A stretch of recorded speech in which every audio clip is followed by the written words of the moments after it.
Welcome to a World of Good podcast. I'm Nate Tatman. And I'm Andrew Gale. And we are two friends who love Jesus, care about the church, and travel the world to share stories of people who do the same. Our conversations happen in all kinds of places. Like a coffee shop and an airport terminal. Or even the back of a crowded taxi. But no matter where we go, from Argentina to Zimbabwe, we capture stories of the good God is doing around the world. And we hope those stories will do you a world of good.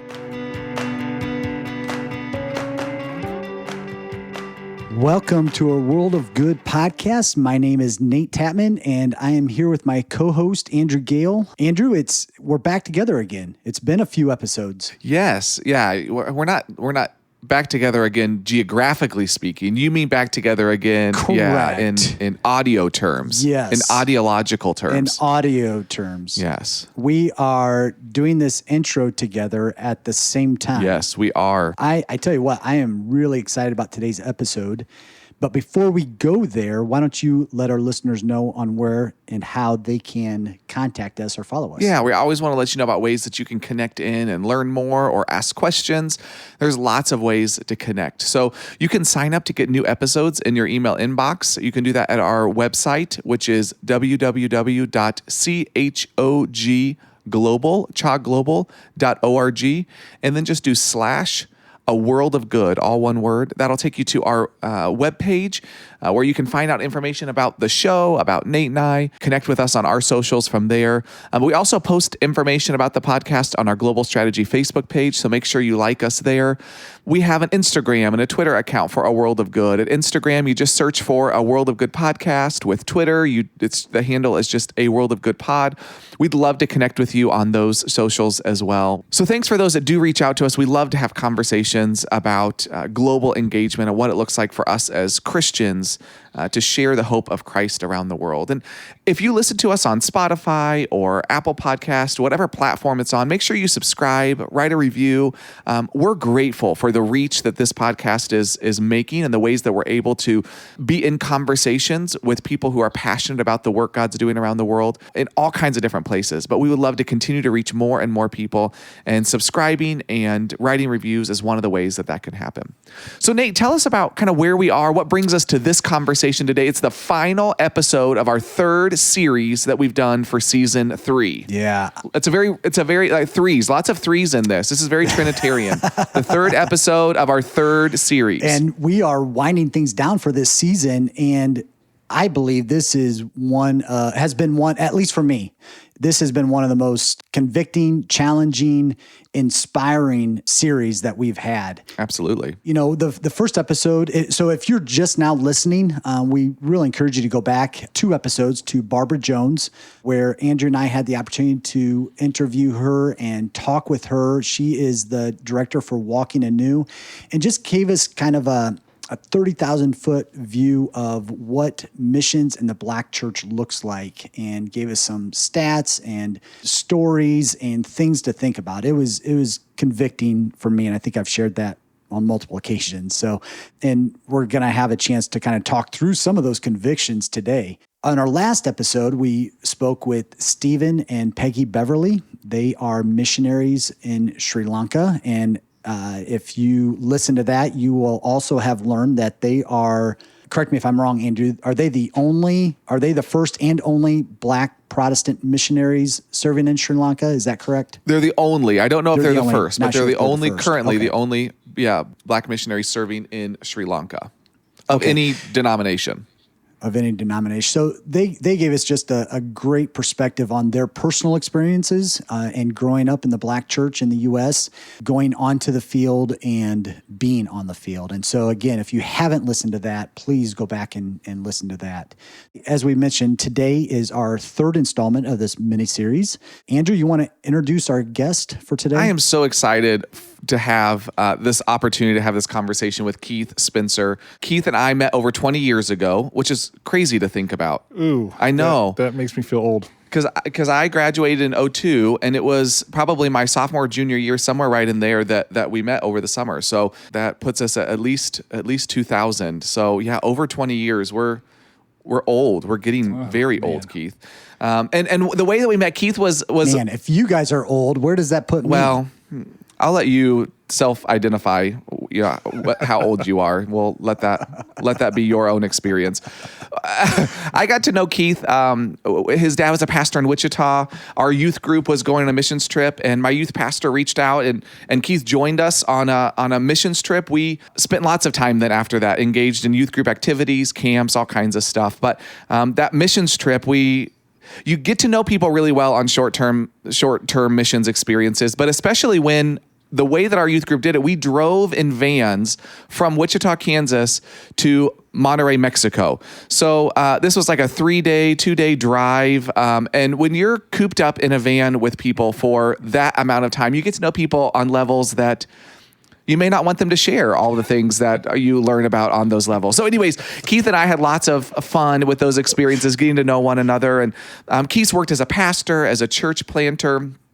He's as a pilot. He has all kinds of incredible things that you could learn. We could talk about Keith. He was a radio DJ, probably not a DJ. You call it a DJ? Radio DJ. DJ, wow. Radio DJ works. So his radio voice, I mean, Nate and I could lose our jobs pretty easily on this podcast. I know. That's a shame.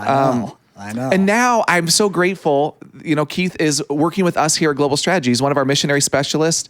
Courtney Rice Alford and Keith support our missionaries in the work that they do. And so I'm so grateful that I now get to spend even more time with Keith on a weekly basis, supporting the work that God's doing around the world. And Keith recently has been going through some old pictures, and he'll every once in a while send pictures on text messages from our time growing up in youth group. And I keep thinking all of these are maybe not incriminating photos, maybe that's a little strong, but there's certainly photos that could be used against me. And so I always wonder if this is some kind of like, this is what I have. Like he's like, they're great pictures to keep in your back pocket, That's right. especially when Andrew's my boss. So I mean, it works in my favor. Oh man. But it's incredible how God brings people into your life, and it's so fun to see those relationships change and grow and be, re-engaged in the future, because Keith and I went to college together, but then there were many years where we were doing different things in different places. And now to have the opportunity to serve together in this way is just an incredible blessing for me. So Keith, before we kind of jump into this conversation today, I would love for you to give a little bit of context for your background, where you grew up, some of those kind of pieces that would help our listeners get to know you a little bit better. But I also just want to put this out there. I know we know this, but I just want to say this so that this is, really clear. We've invited you to come and help us process information that we've been talking about for these last 2 episodes, but you are in no way expected to or speaking on behalf of all Black male Christians, in this context. Like, we want your voice because your background and your experience can help us understand better some of what we're processing right now. But we also want you to feel comfortable sharing, knowing that you are not speaking on behalf of everyone. And Thank you for joining us. Thank you so much for being here today for this conversation. And yeah, Keith, tell us a little about yourself so that we can get to know you as we start this conversation. Sure. Yeah. Thank you, Andrew and Nate. It's awesome to be able to be part of this podcast. I'm an avid listener. So, avid listener, first time caller. Exactly. Long time listener, first time caller. Exactly. So no, it's awesome to be able to be here. I basically, if you try to peg me, I'm kind of like that square that you try to fit into a round hole that doesn't always work. Kids, my dad was from Barbados, my mom from Trinidad and Tobago.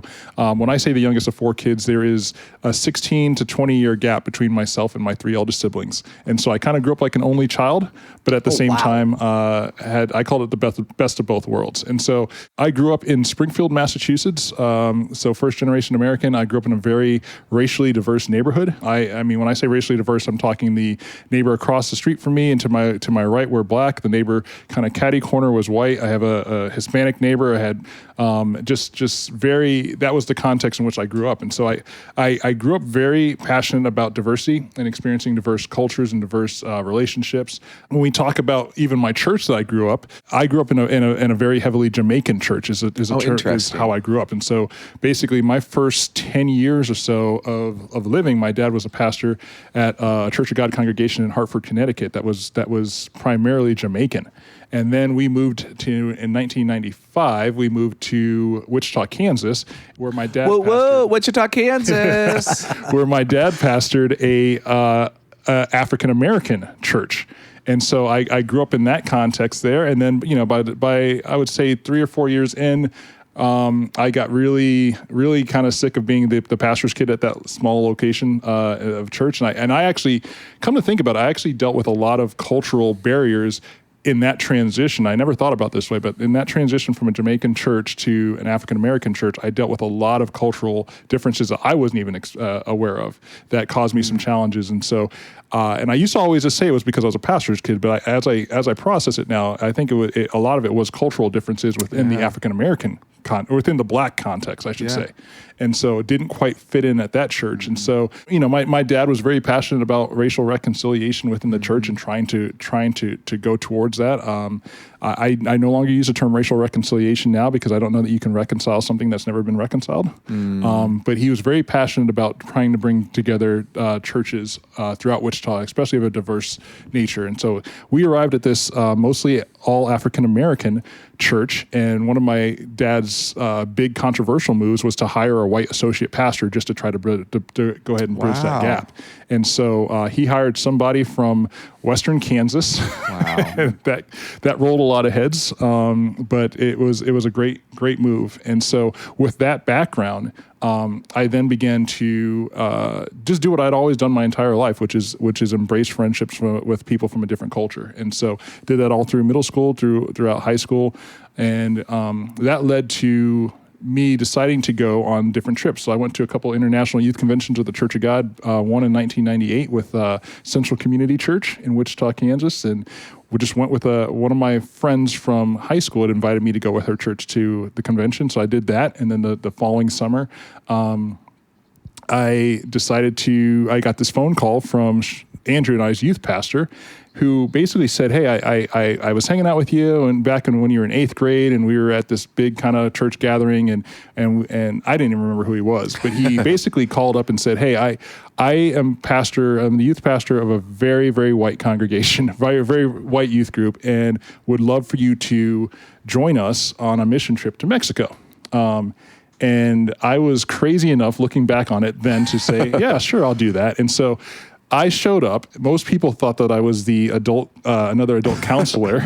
You are very tall. You're a very tall person, and so you could pass as I probably could, even at that age. Yeah. Even at that age, looking back on pictures, I guess I could maybe have passed as an adult counselor. It's great because I think that's flipped now. I don't think I look at my age now, which is great. But anyway, I showed up and sat in the back of a van and knew nobody else on this trip except for Shane, who claims he knew me, and I believe that, but I didn't remember who he was, and so I just. Looking back on it, as an African American person, to drive 20 minutes through the populated areas of Wichita, it's since filled in, but to drive 20 minutes up to Andover, Kansas, which was driving through wheat fields at the time, to this very country rural church with a very white youth group.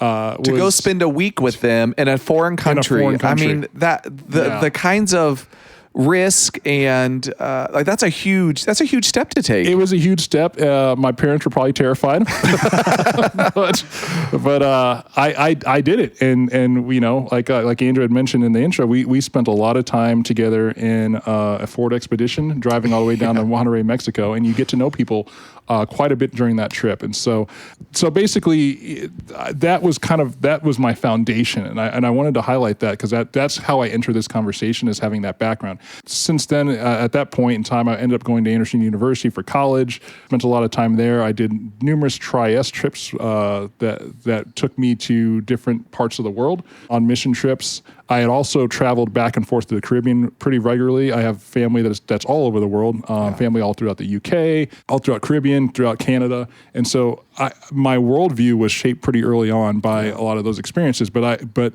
a huge part of my background was this struggle, even within my own identity of realizing that I was completely different. I was pegged as one thing, but my experiences growing up were quite different than the average Black person that you would see in America.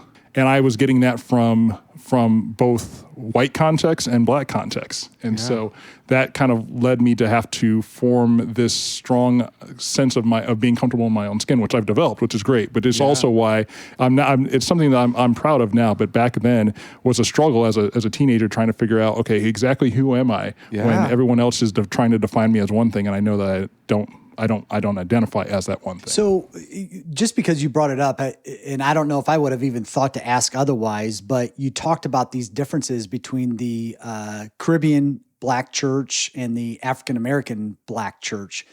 Can you just name or identify a couple of those differences and what those were?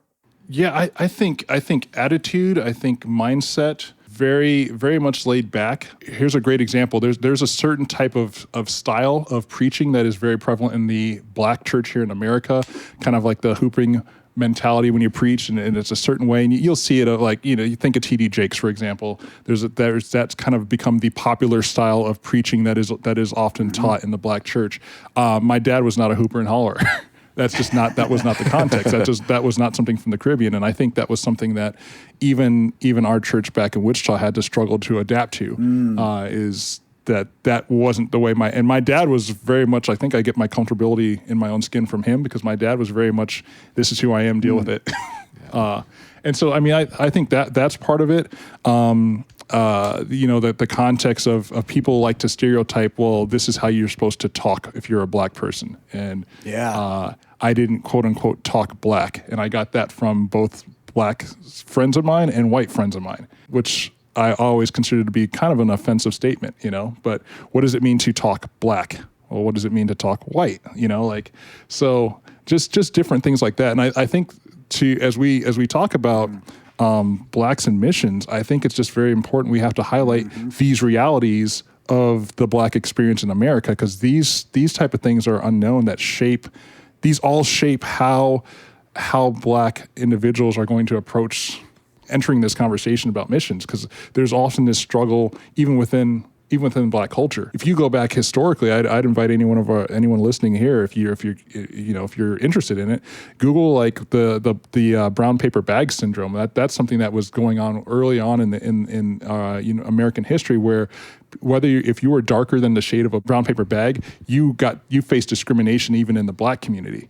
For being a darker skin. And that's something that even from a Caribbean standpoint to an African American standpoint, most of the people from the Caribbean are darker shade of skin color than the most African Americans were here in this country. Yeah.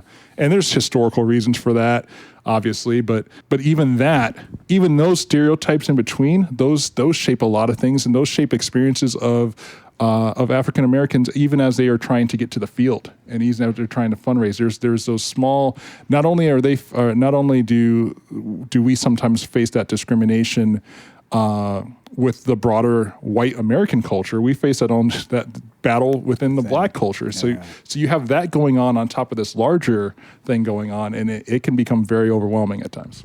Andrew, I know you're going to get into in-groups and out-groups, but real quick before you do that, I just thought, just to address our audience, and Keith, as I heard you kind of talking through some of this stuff and your experiences, there may be times where you're listening in on this conversation and feel uncomfortable with some of the terminology or the phrases that we're using, the things that we're talking about. And I just want to tell you that that's okay. Yeah. The uncomfortableness is okay, probably because you've never had these discussions or conversations in your circles. And so Keith, Andrew, and I, we kind of got on a little bit and started talking through some of these topics that we're going to discuss today. And we're going to get to a point where we're being vulnerable and transparent with ourselves and how these phrases and this topic and these conversations have challenged us, convicted us. Again, I keep using that word because as I guess it's a telltale sign of where I've come from and what I'm going through. But if you're feeling uncomfortable, I just want you to know that it's okay, because in some regards, I'm right there with you in all of this. Yeah, part of the beauty of this is that it's if you go back and listen to the first podcast with Barbara, this is a family type of conversation, And one of the beauties of being able to have this conversation is because Nate, you and I have known each other for a few years. Andrew and I have known each other for a couple decades. I'm still struggling with that. But because of that relationship that's there, we can have this conversation. Yeah. There's an authentic relationship that's been developed between the three of us that allows and provides for these type of conversations. Yeah. And it's a beautiful thing, but it can be uncomfortable at times. But like Barbara said, strap in. It's a family conversation. At the end of the day, even though we're uncomfortable, we all walk out the door brothers in Christ. Well, that's it. Like those family conversations. One of the things that you can trust is that at the end of the day, if you're family, that's not going to change. Like we may have issues with the way that different people think about things, but the reality is we're a family and we're going to stay connected. So you can speak those hard truths to me and I need to hear those. And we need to be able to walk out of here and still trust that we're family. And so I think that's a great example, that this is a family conversation. So I've had this book on my to-read list. Nate, you mentioned the in-group and out-group idea. I've had this book on my to-read list for a while. After hearing someone in our office, Courtney Rice Alford, was reading it and recommended it, I finally started it. And it's called Disunity in Christ by Christina Cleveland. And I would just highly recommend people pick up a copy and read it. There are so many pieces. You talk about convicting. There are so many pieces in there that are convicting that challenge me in the way that I think about people that are different than me and how we can be connected and in community with one another, even if we don't see eye to eye. But in the book, one of the things she talks about is an effect called out-group homogeneity. And this is when we divide or categorize ourselves into groups, which by itself can be a problem, right? But we do this in a number of different ways, whether it's by race, gender, politics, theology, age. For us, Keith and I are much younger than Nate, and so we might, think differently than Nate because of that. No. Much is what I heard. Key word, I guess. I'm just going to let that slide. I'm going to let it slide. But we can create these in groups and out groups, right? And this is concerning in and of itself. But she goes on to say that we then tend to recognize these differences within our in group, but not within the out group. So here's a really super simple example of this. So I'm part of what we would call the Wesleyan holiness tradition, right? The Arminian thoughts and theological background. And I could wax eloquent about the differences in thinking and theology between like the Church of God Anderson and the Nazarene Church and the Wesleyans and Free Methodists, because that's part of this kind of in-group within Wesleyan theology. And I can explain some of the really minute differences between the ways they think about things. But then when I talk to my Reformed friends, I just assume that they all think the same, right? That the Reformed theology is pretty much just the same, and I disagree with it. So these are like these kind of often unconscious ways that we tend to believe that everybody thinks the same. It's also called, in anthropology, we call it essentializing, where we assume that everyone in a group is essentially the same. One of the things that I push people towards is if you're trying to think differently or broaden your perspective, is to talk to someone that's different than you, right? To talk to someone that's from a different age group or a different ethnic background or a different gender, different political persuasion. Those can help us kind of stretch. But we have to also be cautious in that we don't then assume that person speaks on behalf of everyone, right? That person is a representative for everyone. So that's part of what I've been processing. How do we avoid essentializing and also build relationships across ethnic, racial, gender, age divides, things that divide us? Yeah, I think that's a great question. And, I'll give you what I immediately thought about. I served for a while as on a rather large church in New England, in the Boston area. And one of the things that I appreciated about living in Boston in particular is the diversity that's there.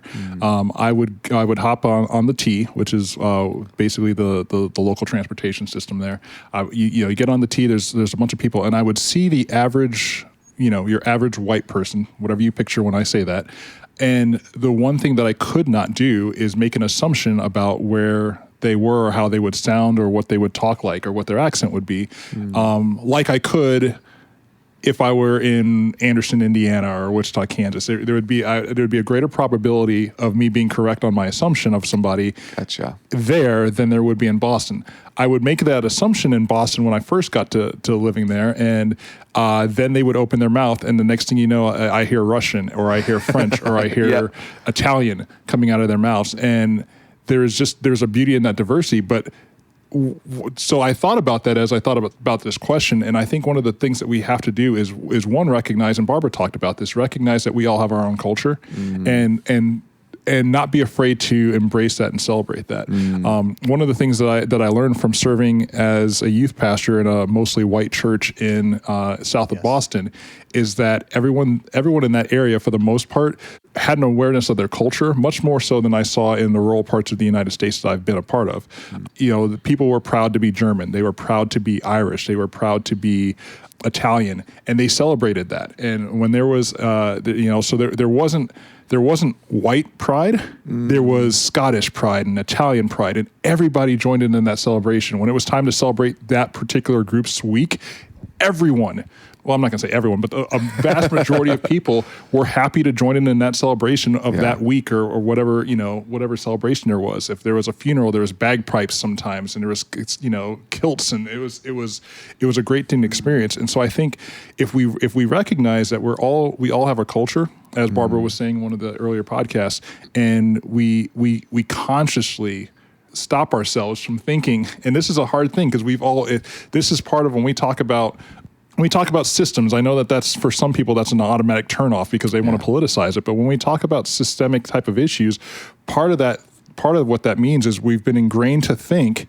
that certain people are going to be, what we assume that they are. And part of this quote is that they're not. And so having to unpack that consciously and intentionally is what it's going to take to start to turn that around. But it starts with that awareness that, people I can't make an assumption here. The world is not as I always assumed it to be. And I think that's part of maybe the uncomfortability. And you guys can speak to that a lot more than I can, but from your perspective as white males. But I think that's part of the struggle. And I think with that probably comes a degree of uncomfortability or vulnerability. And I would love to get your guys' feedback on that too.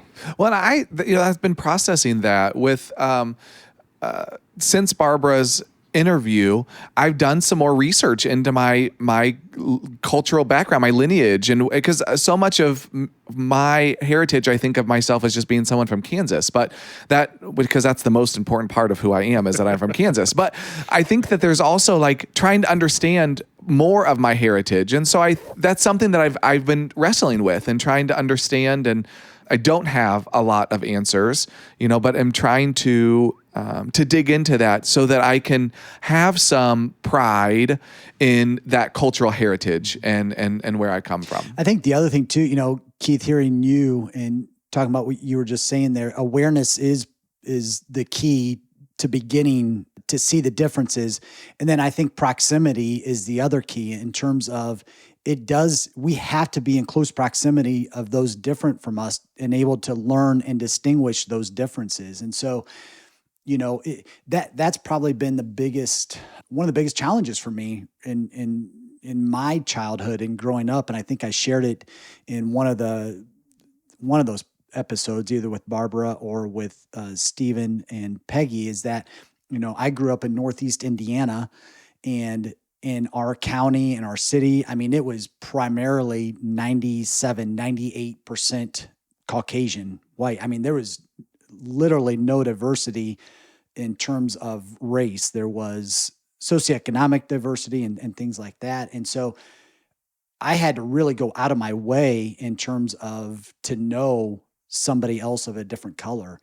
And now I look at our family. We adopted 2 girls from Costa Rica, one with dark skin and one with lighter skin, a brown skin color. And so there's a lot of assumptions that people make about even our daughters based upon their skin color as well.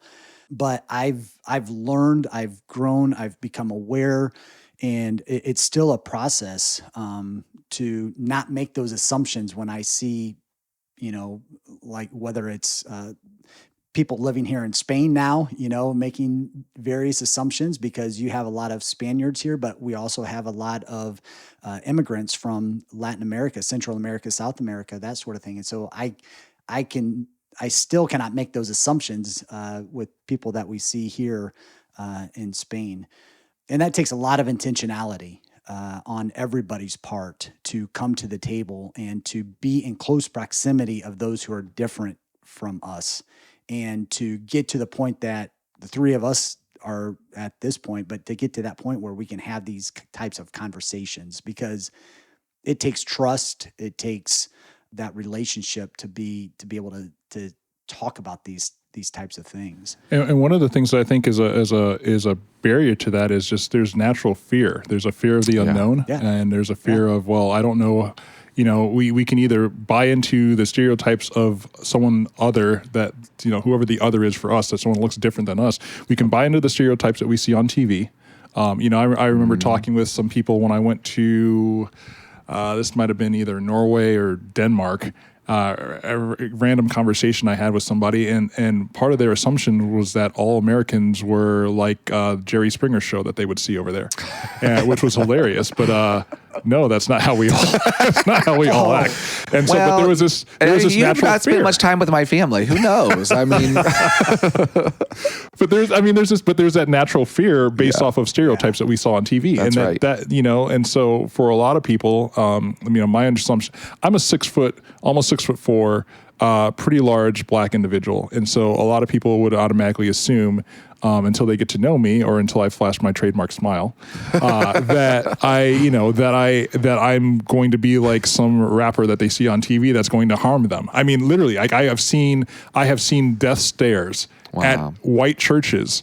When somebody turns a corner and doesn't expect to see me because they're so used to seeing someone that looks like them, and all of a sudden I've literally seen audible gasp, and I'm like, hi, and so. And you cannot flash your trademark smile. You can't flash your trademark smile with your mask on either. Yeah, exactly. Oh, there's the COVID issue. challenges now, Yeah. But I mean, I think we have to be real in acknowledging the fear that we all have. Yeah. That's all ingrained in us, and that fear is what prevents us from moving forward and from not making those assumptions. And it's a comfortability factor. We all want to be comfortable, and I think we're so much more comfortable with how we've been raised and how we've been taught. And so part of the controversy with racial awakening that's happening in the United States, and this ties back into missions, is all of a sudden it's challenging the status quo, and it's challenging what we've always believed and what we've always thought to be true. And now we're discovering, the world's not quite as I always thought it was. And that's scary. But in order to progress, beyond that, we've got to first at least acknowledge that that fear is there and move forward from it. And I think we have to acknowledge that there is bias, that we are biased people, and everyone is biased. I think if we don't, I think that the problem is often that we don't want to believe that about ourselves. And so by choosing not to recognize that in ourselves, we can't actually move forward. It's one of the things that we do a lot of times when we talk about cultural training for people that are going to go and serve in short-term teams. Like, it's great for them to learn about other cultures that they're going to go and connect with. But the first step is really for them to understand that they are from a specific cultural background. The reality that we think about ourselves as being normal and the starting point, then everybody else is different, rather than looking at ourselves and the way that we function in society as being very culturally shaped. And I think the same is true for bias. If we don't recognize that we have bias, we automatically do, then we can't start to deal with that. If I don't recognize that when I see someone that looks different than me, that causes a reaction in me, I can't start to deal with that because I don't believe that it's actually there.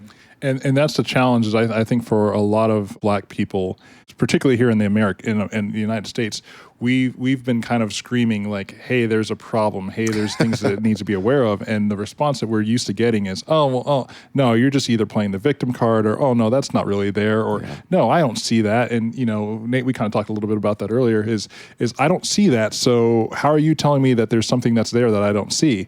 And unless we take that position of humility to kind of go, wait a second, I'm going to accept that what you're telling me is true. I'm going to validate you and validate your experience rather than invalidate your experience and just write it off. Until we get to that point, it's kind of hard to start talking about the solutions to it if we don't recognize the problem, or we don't listen to the people who are pointing to the fact that there is a problem that's there. And Nate, before you jump into the conversation about funding, see, like how I did that, how I'm leading you to the next conversation. So I'm going to talk about myself and some of the areas that I'm trying to work on. One of the things that for me is really easy is to learn intellectually what it means for me to be in relationship or connected to someone that's different than me. Like, I can read all the books. I can listen to the podcasts. The head knowledge is not a problem for me. And I think that there are people that may be like me that when they want to learn about somebody that's different than them or learn about themselves, they go only to the head knowledge. And I think that one of the things we miss is the lack of exposure to actual relationships and experiences of people. Like, I can hear it, I can read it, but until I see it and hear it from someone, until I experience it from them personally, I don't know that I can fully understand it. And that's where I have to step outside of what's comfortable for me, because the head stuff is easy, but the heart stuff is difficult. Well, and to your point, Andrew, again, before we started recording, Keith said he wanted to get some of our perspective, Andrew and I's perspective, on what we've been feeling and experiencing through these conversations. And I told him, I said, well, you know, one of the things that comes to the forefront for me is in our episode with Barbara, how direct she was in a very real, polite, conversational way, but she was direct. And then she's using some of these hypothetical questions and examples, but she's putting my name to it. And that made it very, very real for me.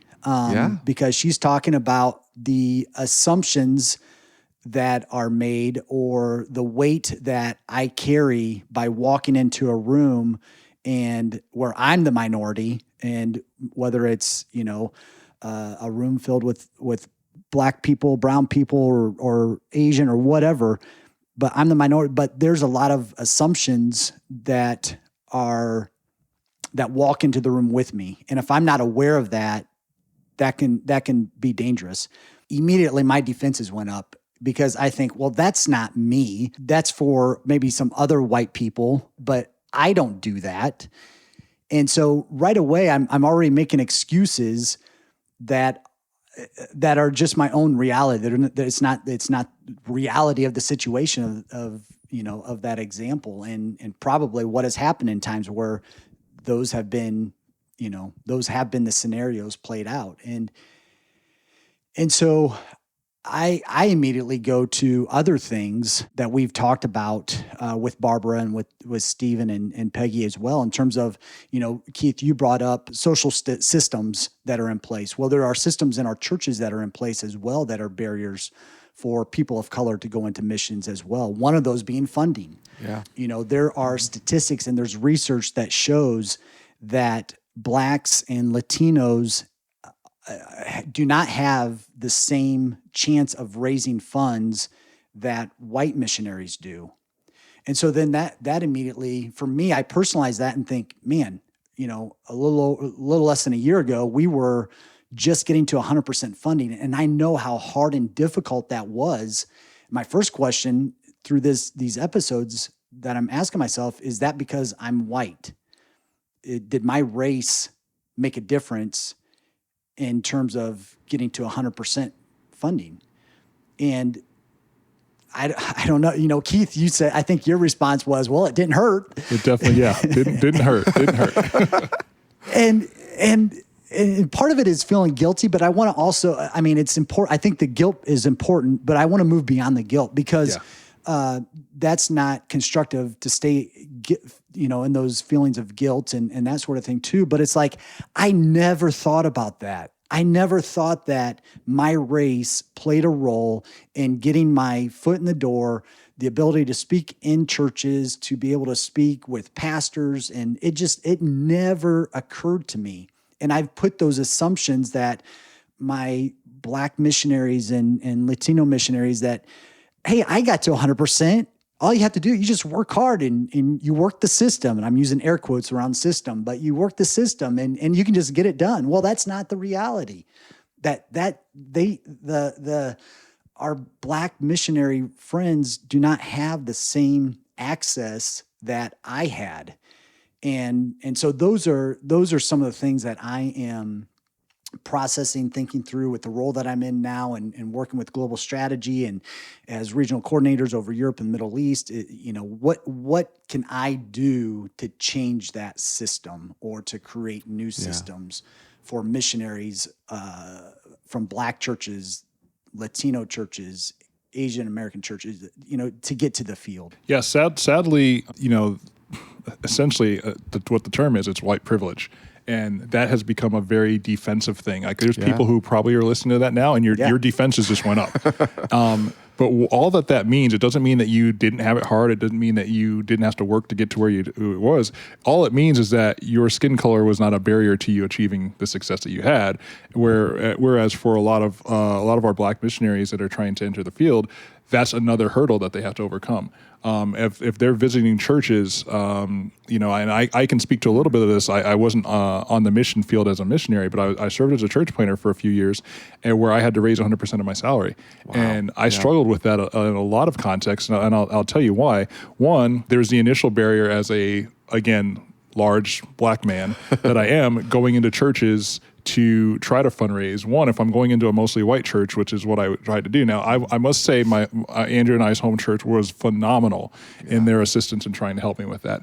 But that only came because I have a 20-plus year relationship with them. Other churches that I tried to make that attempt with, no luck whatsoever. Yeah. And I don't want to automatically peg them as it was because of my skin color, but my skin color probably did not help in those situations.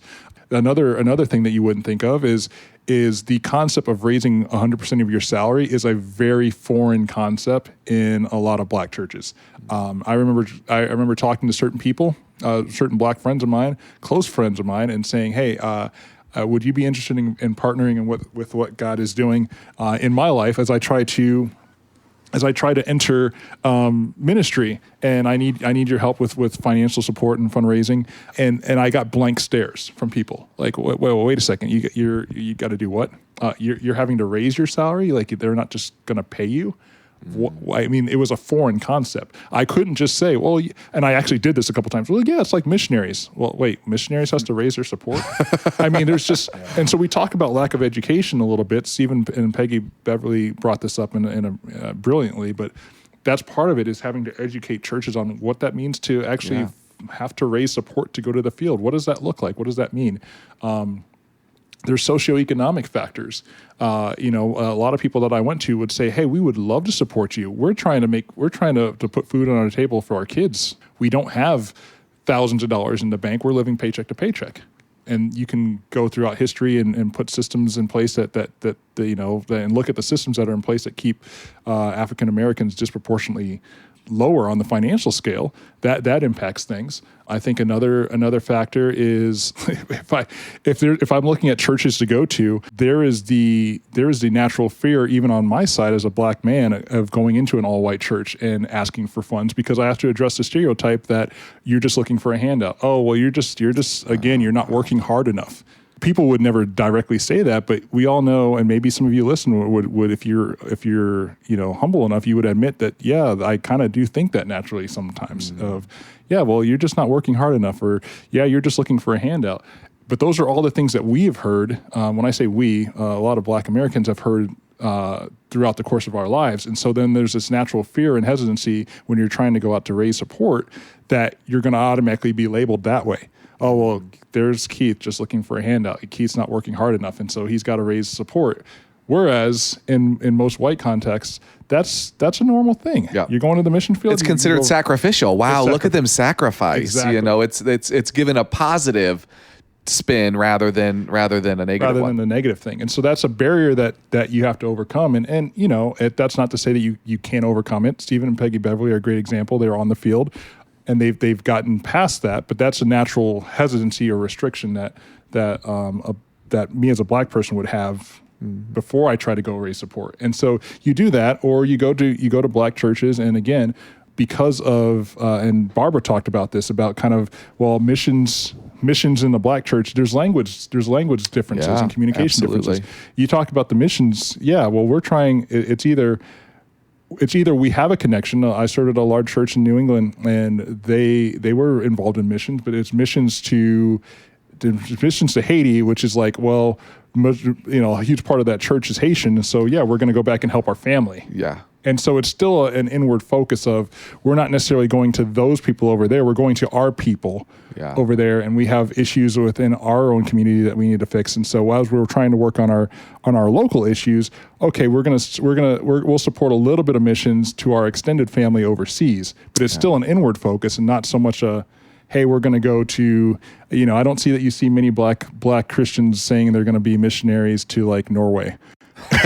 Like, it just doesn't exactly happen, because we're and that's not a bad thing. We have to be focused on our own issues in our own community, but that's another one of those barriers that exist that you wouldn't think about too much. And other organizations, one of the ways that they deal with this is we've had conversations with other missions agencies that actually take a percentage out of every dollar that's raised from other missionaries to support non-white missionaries, so black and brown missionaries, Asian missionaries. They will, so like 1% of every dollar that comes in will go into a pot that's specifically set out to help financially support black and brown missionaries who have a disproportionately more difficult time raising support, which is really fascinating. That's one of the ways that some organizations have dealt with that disparity and the challenges that come with socioeconomically reaching into communities that may not have the wealth to be able to support people at the level they need to in order to go and serve globally. Yeah, and I just think that's so important to understand that. And as we start thinking about, well, what's the solution and how do we move forward on some of those things?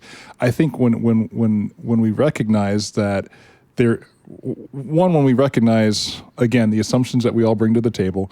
Two, Barbara called it cultural competency, I believe, and intercultural competency. When we start to recognize, well, there's people that have a completely different experience than I do, that people that have a different background than I do, and it's not so much, I think the if I can be bold, the white church loves to throw money at problems.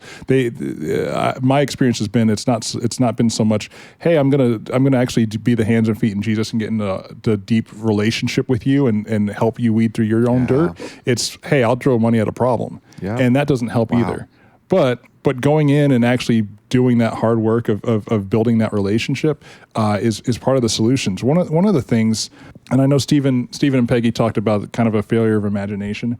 One of those things that I look back on, and it's been weaved through our conversation so far.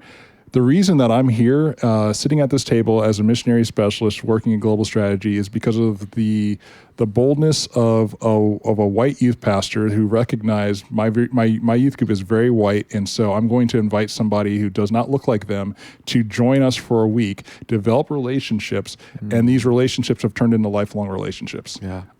And what would happen if more of our white churches did something like that? Yeah. And I know that the fear is there of like, well, are we going to be misunderstood? And I know that the fear exists of saying the wrong thing or coming across wrong but if we can move past that, I think that's the biggest thing. That fear of being misunderstood, or that fear of that deep fear of accidentally being labeled racist, has kept so much progress from happening, because we stop at that fear and say, well, I'm afraid of this, so I'm not going to move forward. Well, I wish people would just push past that and fail forward.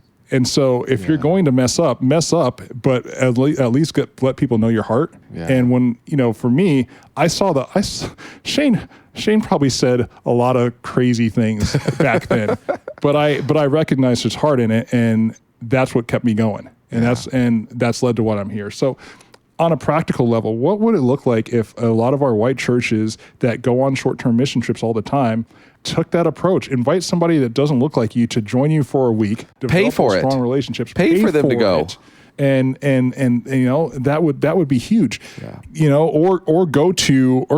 do a short-term mission trip to some place like Sri Lanka where there's a black missionary and serve and sit under them as they sit under the local leadership and learn that way. Because as you're doing that, you're exposing more and more people to an experience that they've not had before. Going back to our Millennials and Missions series, we spoke with Allie Hawkins. And again, we kind of looked at this report from Barna entitled The Future of Missions. And out of that, we now know that there is a generation of young Black Christians who are open to becoming missionaries, as well as other races as well. But there's this new generation of missionaries that are potentially going to be coming up through our churches. Also, from that report, we know that proximity is vastly important for missionaries in going to the field. People who are connected to a missionary are also more open to becoming a missionary. And so I'm kind of putting all of this together and pulling all this together. But there's this very real kind of broken cycle, if you will, of there's a lack of Black missionaries out there in the field today, but yet, we have this openness for young Black Christians to become missionaries. And so when we talk about failure of imagination, when we talk about the future of missions, I don't have any answers other than to say this is also something I think we need to think through in terms of how do we bring Black missionaries into close proximity with young Black Christians who are open to missions. And I don't have the answers, but I think that's something else that needs to be addressed, that we need to make sure is at the forefront of what we're processing and thinking. And partly why I'm bringing this up is maybe there are listeners out there who have some creative ways and some ways to imagine how this is possible in the local church. And that's, again, this podcast has a lot of different levels and layers to it, but one of those is how can we help the local church in global missions work? And so process that, think through that, and give us your feedback. If you have some ways, maybe there are some churches that are doing some of these things in a creative, imaginative way, and to be able to share those with others. I think proximity and exposure is just it's massive on both ends. Whether it's someone like our youth pastor saying, "Hey, I want to expose my kids to someone different than them," and so the invitation is put forward for that person to join, or even better yet, "Hey, we're going to connect with a church that doesn't look like us, and we're going to, start doing youth group activities together, or we're going to start going to a meal together, or we're going to serve together, or we're going to do a joint mission trip together." Yep. Things like that help bring that relationship forward. And if you can start on a local level, because there might be churches that are, pastors that are listening and, "Hey, this sounds great, but we don't have it in our budget to be able to necessarily go overseas." Well, start where you're at. If you're a rural church out there in the middle of nowhere, and all your kids just only know other white kids, well, start going into a community where there's more Black people and develop relationships. I mean, one of the things that I love about our mission here at Global Strategy is we're all about walking alongside the local church globally.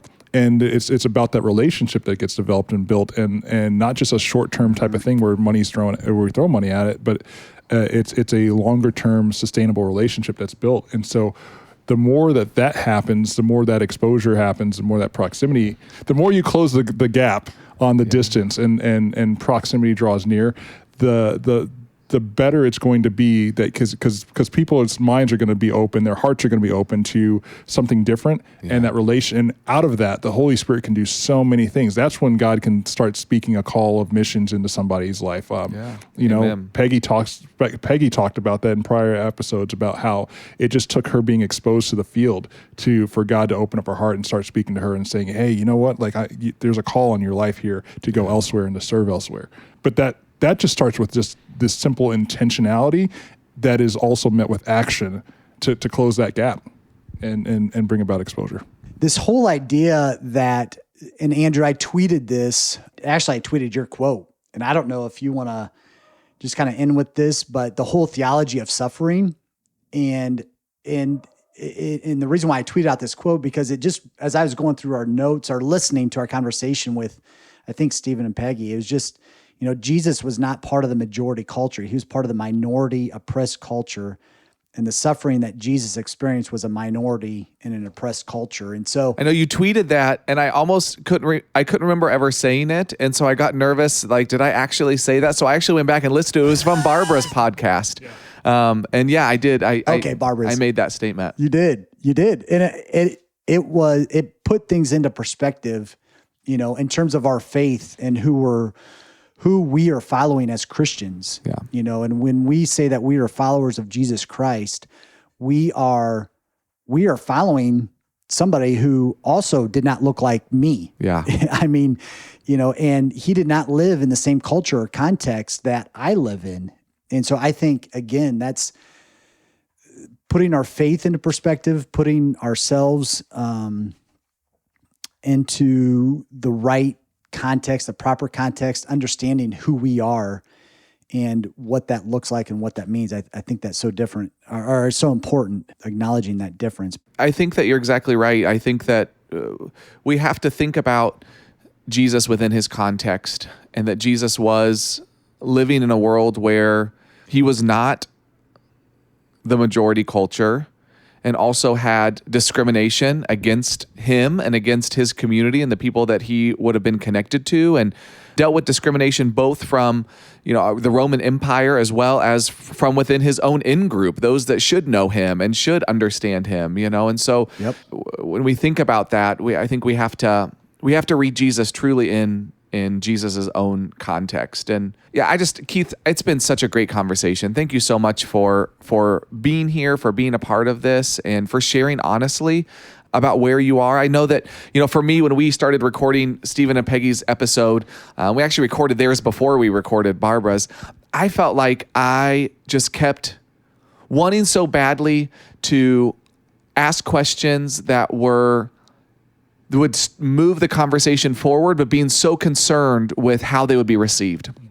And I think you touched on that fear. The fear is what keeps us away from making decisions that could impact us. And I am just so incredibly amazed. Like, as I think about, I was there when you joined our youth group to be a part of that missions trip. But now hearing you talk about it and thinking back on that, I am so amazed that you sat for a week in another country with people that, did not look like you, that didn't even know you. That's not even just, it is the racial, ethnic, all those kind of things, but you were going with people that didn't even, I can't imagine deciding that I'm going to go with an all African-American church on a missions trip that I'd never met before. You took a huge risk. To a country where you don't speak the language. Exactly, right? Where it was foreign to you. You took a huge risk. And I think that God has blessed that in some really beautiful and incredible ways. And I don't know that I've taken those risks. And so that's what I'm processing now, is where am I being called to step out and take risk? Where am I being called to get outside of who I am? Because who knows what might come out of those experiences that I would never experience if I didn't just do that. And so I'm so grateful for your honesty today, because it once again has been really helpful for me as I process who I'm called to be and how I'm called to connect with, support, love my brothers and sisters in Christ from all different backgrounds and wanting to do that well. So thank you, Keith, for being with us. Thanks for joining us today. You're welcome. And the last thing I'll say is, for any of our listeners, there is just something incredibly beautiful on the other side of that risk. And so I just encourage everybody to jump in, dive in, and fail forward. I love that. Fail forward. Well said. Well said. Thank you, Keith. Thanks, Nate. Thanks for listening to A World of Good. A World of Good is a podcast production of Global Strategy and Church of God Ministries. Our theme song is Colorado by Leo Flores. If you want to join the conversation, visit us at Twitter at A World of Good Pod, on Instagram, A World of Good Podcast, or visit our website, chogglobal.org/A World of Good. And join us next time as we share more stories of good from around the world.